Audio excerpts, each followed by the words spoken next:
Hello hi welcome to my channel. వీకెండ్స్లో మేము echo పార్క్కి వెళ్ళామన్నమాట. పార్క్ అయితే చాలా బాగుంది. తిరిగి ఓపిక ఉండాలి. అంటే ఎకో పార్క్ అంటే అంత పెద్దగా హైప్గా ఏమి ఉండదన్నమాట. ట్రీస్ చాలా బాగుంటాయి, చాలా ఫ్లవర్స్ ట్రీస్ ఉంటాయి, గార్డెన్స్ అన్నీ బాగుంటాయి. దాంట్లో బర్డ్స్ది కూడా ఉంటుంది. ఇప్పుడు చాలా బర్డ్స్ ఉంటాయి అనుకుంటాం కానీ చాలా ఏం లేవు. కొన్ని బాతులు, చిన్న చిన్న పక్షులు, చిలుకలు అవి ఉన్నాయన్నమాట. వాళ్ళు వాటికి మీల్స్ అంటే గింజలు ఉంటాయి కదా, అవి ప్లేట్లో ఉంటాయి. అవి తీసుకొని మనం పైన అలా ప్లేట్ పట్టుకొని నిల్చుంటే కొన్ని బర్డ్స్ వస్తాయి అన్నమాట. అవి మన ఫుడ్ ఉంటుంది కాబట్టి మన దగ్గరికి వస్తాయి. అది కూడా చాలా కష్టపడితేనే వస్తాయి. ఒక్కోసారి వస్తాయి, ఒక్కోసారి రావు కూడా. అయితే మేము ఇక పార్క్ మొత్తం తిరిగి చూసామన్నమాట. చాలా పేషెన్స్ ఉండాలి.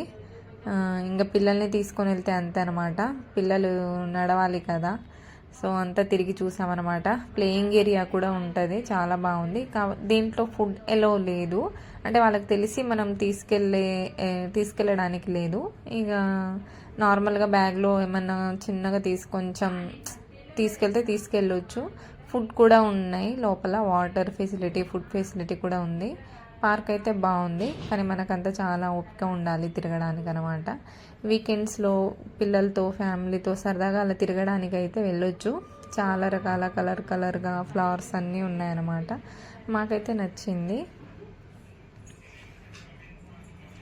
హిమాయత్ సాగర్ పక్కనే ఉంటుంది ఇది. హిమాయత్ సాగర్ కూడా ఎంత పెద్దగా ఉందో అంత క్లియర్గా కనిపిస్తుంది.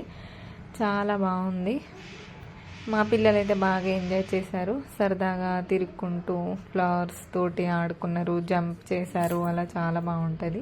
వీకెండ్స్లో పిల్లల్ని తీసుకొని వెళ్ళడానికి, బయట చూడడానికి ఇది బెస్ట్ అనమాట. మేము 12 అలా వెళ్ళామన్నమాట. ఈవినింగ్ 6 దాకా అక్కడే ఉన్నాం. అంటే స్లోగా తిరుక్కుంటూ చూసినాం అనమాట. ఇది టైమింగ్స్ మార్నింగ్ 9 o'clock నుండి ఈవినింగ్ 6 వరకు ఉంటుంది అనమాట. కెమెరాస్ అయితే ఎలో లేదు. షూటింగ్స్ అవి కూడా ఉంటాయి, కానీ 1 అవర్కి ఇంత అని పే చేసి మనం తీసుకెళ్ళాలి. ఈ వీడియో నచ్చితే లైక్ చేయండి, షేర్ చేయండి, సబ్స్క్రైబ్ చేయండి. Thank you for watching video.